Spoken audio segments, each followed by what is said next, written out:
My name is Leila, and today I'm going to be sharing a unit that I've redesigned for my 11th grade English class at Wilson College Prep. Wilson is a small 6 through 12 aspire charter school serving a primarily Latino community and mostly first-generation college students in East Oakland.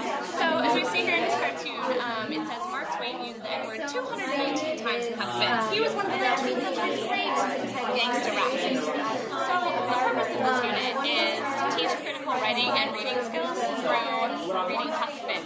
And the skills and strategies that I've learned here at Composing Arguments Across Genres have helped me make this unit both more rigorous and more accessible through using multimedia to engage students in the debate over freedom of speech and public context.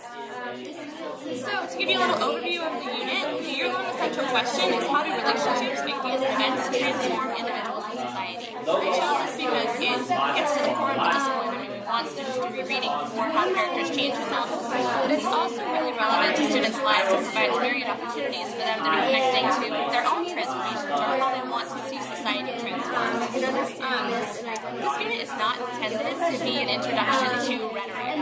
It assumes that students have a foundation of rhetorical and literary analysis, and I'll cover that in the fall through a unit that uses nothing but images to teach them how to read images argument, how to analyze those levels patterns, and how to conduct literary analysis.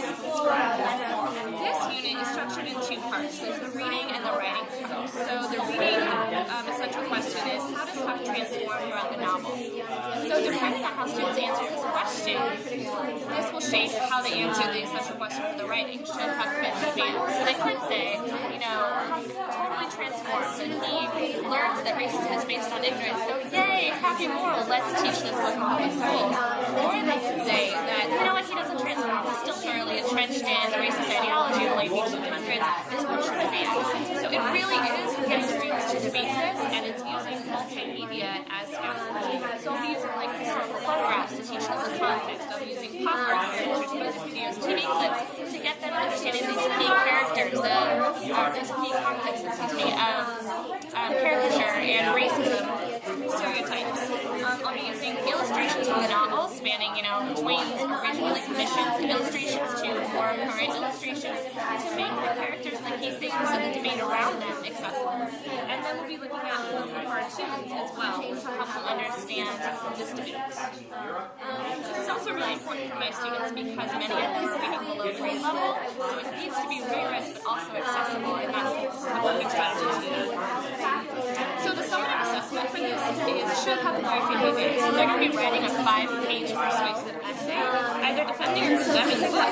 This brings together the literary analysis, expository critique, rhetorical analysis, and persuasive writing skills. So here they'll be analyzing character themes.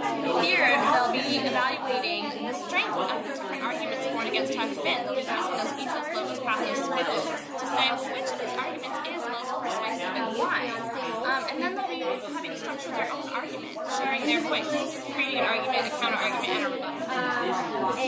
So a key lesson in this unit sequence has to do with Jim. This is how can you address the controversy of Huck Finn without teaching about Jim. So what this does is it gives students two sets of images, two that are more like this and two that are more like this. And I ask them to compare and contrast them, and this makes the central controversy of the book accessible. The images after the complex text-based discussion, as you can see here, because it asks them to say, okay, is this more of a character or a caricature? And then says, go back to the book and find a quote that supports this interpretation. And so that uses multimedia to scaffold the argument.